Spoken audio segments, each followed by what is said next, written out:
Penetapan KUHP Pasal 411 tentang tindak pidana perzinahan mengancam berkurangnya kunjungan wisatawan di Indonesia. Industri pariwisata berkembang karena reputasi yang baik serta kepercayaan konsumen atau wisatawan. Dalam The Weekly Brief with Sandi Uno, Menteri Pariwisata dan Ekonomi Kreatif Sandiaga Salahuddin Uno berjanji akan menghadirkan kenyamanan bagi para wisatawan. Kenyamanan, keamanan, dan kesenangan para wisatawan itu akan kami jamin, dan ranah pribadi wisatawan selama berwisata akan senantiasa dijaga. KUHP sama sekali tidak pernah mendelegasikan syarat tambahan administratif untuk menanyakan status ruang privat atau status perkawinan mereka ketika mereka datang check-in di hotel. KUHP nasional baru berlaku 3 tahun setelah penetapan pada 6 Desember 2022. Selama proses transisi, pemerintah menjaga agar stabilitas dari kegiatan usaha pariwisata dan perhotelan, serta aspek lainnya, tetap berjalan seperti keadaan semula. Tim Liputan iNews melaporkan. KPU telah menetapkan nomor urut partai politik peserta pemilu 2024. 8 dari 9 parpol yang lolos parlemen tetap menggunakan nomor urut lama pada pemilu 2024 mendatang.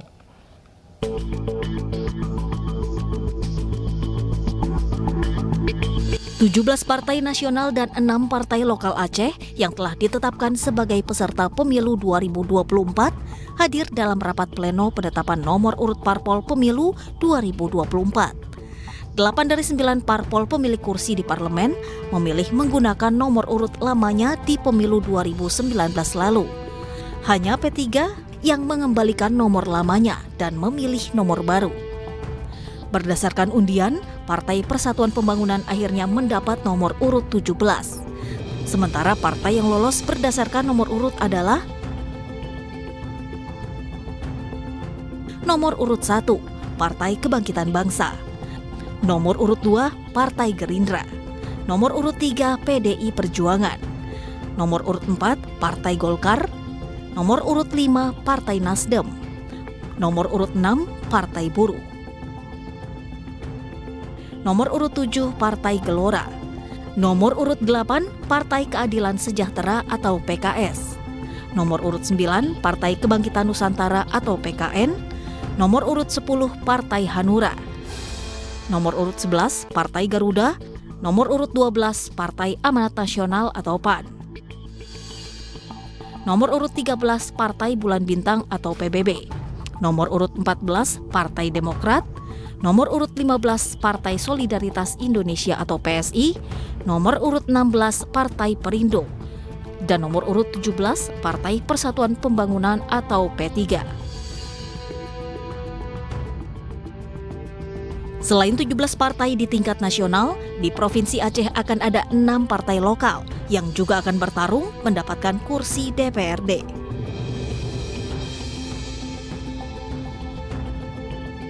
Sementara itu, hanya 1 partai yang dinyatakan gagal atau tidak lolos verifikasi faktual, yaitu Partai Umat. Dengan demikian, Partai Umat tidak berhak menjadi peserta pemilu 2024.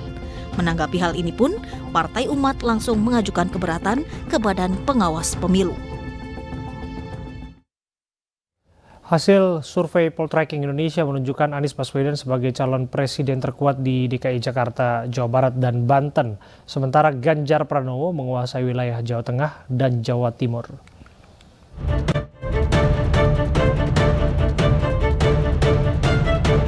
Merilis hasil survei elektabilitas calon presiden terkuat di 5 wilayah di Pulau Jawa. Fokus survei dilakukan terhadap 3 nama yang dinilai memiliki elektabilitas cukup tinggi. Hasilnya, untuk wilayah DKI Jakarta, Anies Baswedan menduduki puncak survei sebagai calon presiden terkuat dengan meraup 49,6% suara responden. Kemudian disusul Ganjar Pranowo dan Prabowo Subianto. Anies Baswedan juga merajai survei di Provinsi Banten dengan meraup 47,6% suara responden. Lalu di peringkat 2 diduduki Prabowo Subianto dan Ganjar Pranowo di posisi ketiga. Di Provinsi Jawa Barat, Anies Baswedan kembali meraih peringkat 1, kemudian disusul Prabowo Subianto di peringkat 2 dan Ganjar Pranowo di peringkat 3. Sementara di Provinsi Jawa Tengah dikuasai Ganjar Pranowo dengan meraih 71,4% suara responden. Kemudian ada Prabowo Subianto di posisi kedua dan Anies Baswedan di posisi terakhir. Selain Jawa Tengah, Ganjar Pranowo juga menjadi calon presiden terkuat di Jawa Timur versi survei Poltreking Indonesia. Adapun Prabowo Subianto di peringkat 2 dan Anies Baswedan di peringkat 3. Survei ini digelar 26 November hingga 2 Desember 2022 lalu dengan melibatkan 1.000 responden di 5 provinsi di Pulau Jawa. Tim Liputan iNews melaporkan. Terdakwa penipuan aplikasi Kutex, Doni Salmanan divonis 4 tahun penjara oleh Majelis Hakim Pengadilan Negeri Bale Bandung, Jawa Barat. Vonis tersebut lebih ringan dari tuntutan JPU 13 tahun penjara. Doni Salmanan, terdakwa penipuan divonis 4 tahun penjara. Vonis tersebut lebih ringan dari tuntutan JPU yang menuntutnya 13 tahun penjara. Pembacaan putusan disampaikan oleh Hakim Ketua Ahmad Satibi di Pengadilan Negeri Bandung.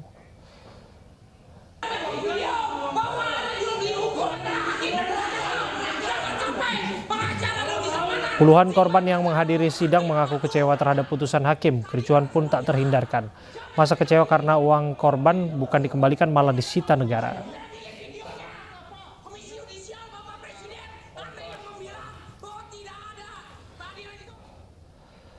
Jelang libur Natal dan Tahun Baru menjadi berkah tersendiri bagi anak-anak pemburu koin di dermaga penyeberangan Balohan, Sabang, Provinsi Aceh.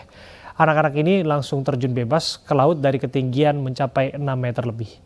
Pemirsa, demikian rangkaian informasi di iNews Prime malam hari ini. Anda bisa menyaksikan siaran digital di 28 WF untuk wilayah Jabodetabek. Tetap jaga protokol kesehatan karena pandemi belum usai. Saya Abraham Silaban, sampai jumpa.